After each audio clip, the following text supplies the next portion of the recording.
Alkitab diilhamkan Allah untuk melakukan perbuatan baik. 2 Timotius 3 ayat 16 dan 17.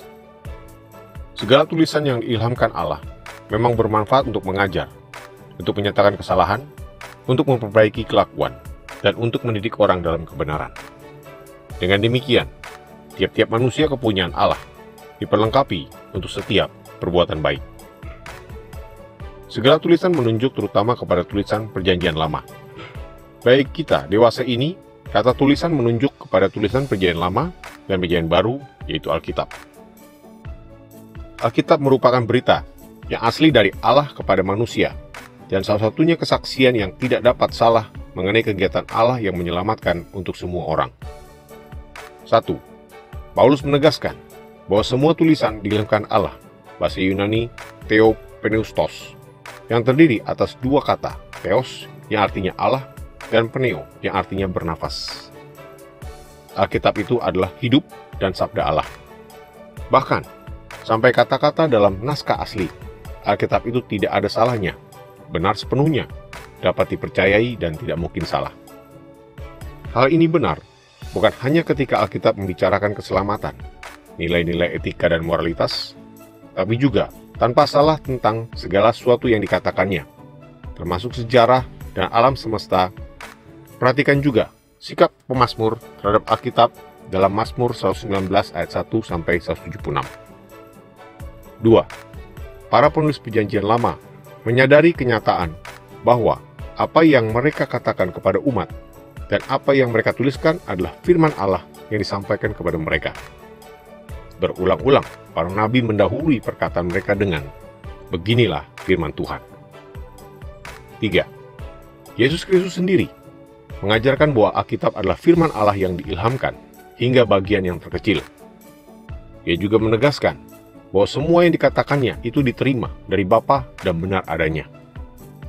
Yesus selanjutnya berbicara mengenai penyataan yang masih akan datang, yaitu kebenaran yang dinyatakan dalam Perjanjian Baru dari Roh Kudus melalui para rasul. 4. Dengan demikian, menyangkal pengilhaman Alkitab adalah mengesampingkan kesaksian pokok Yesus Kristus, Roh Kudus, dan para rasul.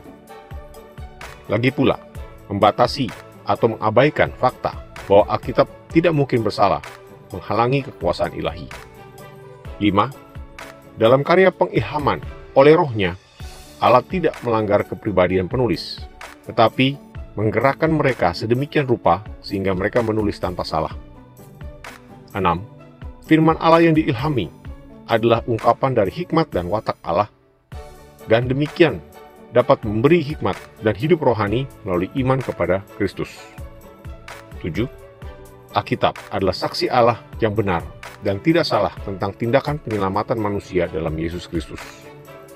Oleh sebab itu, Alkitab tidak ada bandingannya, sudah sempurna dan secara khas mengikat. Tidak ada perkataan manusia atau penyataan lembaga keagamaan yang setara dengan kekuasaan firman Allah. 8. Semua doktrin, tafsiran, interpretasi, penjelasan, dan tradisi harus dinilai dan disahkan oleh perkataan dan pesan firman Allah.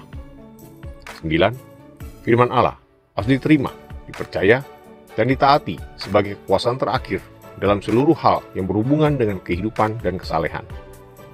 Alkitab harus dipakai dalam gereja sebagai kekuasaan tertinggi dalam segala hal untuk ajaran, peneguran, pembetulan, dan pembinaan dalam kehidupan yang benar.